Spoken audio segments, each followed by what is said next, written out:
সবাই কেমন আছো? কি করছো? আমরা তো এখন এই রাজাকে নিয়ে বসে আছি। রাজার খাবার দাবারের ব্যবস্থা হলো, একটু বাজার দিকে গেছিলাম। এখন আছি অঙ্কুরাটিতে। অঙ্কুরাটি এই যে মুম্বাই পার্কিং আছে, ওইল্যান্ড কাটা যাকে বলে, তো সেইখানে পাশ থেকে গিয়ে একটু দুধ ব্যবস্থা করলাম। যদি আজকে দুধ খাই তো আমার এই যে দুধ ফুদ নিয়ে আসলাম, যাতে দুধ ফুদ খাই।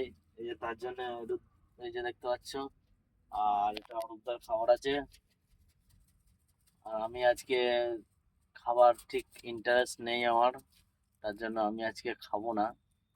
তো আমাদের রাজা, রাজা রাজা কই রে?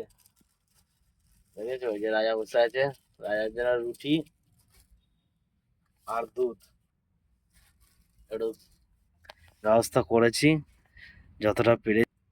এই যে দেখতেই পাচ্ছ, এই যে বসে আছে, এই যে দুধ, এটা এটা হচ্ছে অরূপদার খাবার। ওকে দুধগুলো ছিঁড়ে ছিঁড়ে দিয়ে দাও। এই দুধগুলো সরি, এই রুটিটা ছিঁড়ে দিয়ে দাও এই দুধেতে, তাহলে ভালো খেতে পারবে। কি রে রাজা, এবার এবার স্যালুটটা করে দাও বন্ধুদের করে। তুই রুটি খাবি না? হ্যাঁ, এই রুটি খাবি তো? এই একটু আগেই বন্ধুরা 3-4টে কলা খেয়ে নিল। মানে কলাগুলো শক্ত শক্ত কিনেছিলাম, কিন্তু একটু নরম হয়ে গেছে, তো তার জন্য আমরা হাফ হাফ করে কলাগুলো খাচ্ছে আর খাচ্ছে না।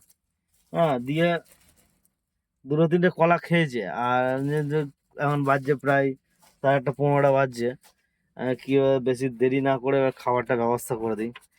দিয়ে কি করলাম, ওই জন্য খাবারটা ওর জন্য নিয়ে চলে আসলাম। এই যে এখন রেডি হচ্ছে, এই যে পড়ে যাবে। এই যে দেওয়া হবে ওকে। খা, এনে কেনে কেনে শুকনো দিদি আমার যে শুকনো দিয়ে খাবে মরেছে। খাবে না বলছে, কোনো মাল রুটি নষ্ট করে লাভ নেই। খাবে, পেট ভরে যা। তোমাকে বললাম না যে এখন খাওয়া দাওয়াটা দিও না। তা দুধটা কি করবো এখন? দুধগুলো সাইড করে রেখে দাও, খেয়ে নাও। সবটা ঢেলে দিয়েছো দুধ? হ্যাঁ, যাকে কোনো অসুবিধা নেই। রাজা, দুধ দুধ রুটি খাবি না? হ্যাঁ,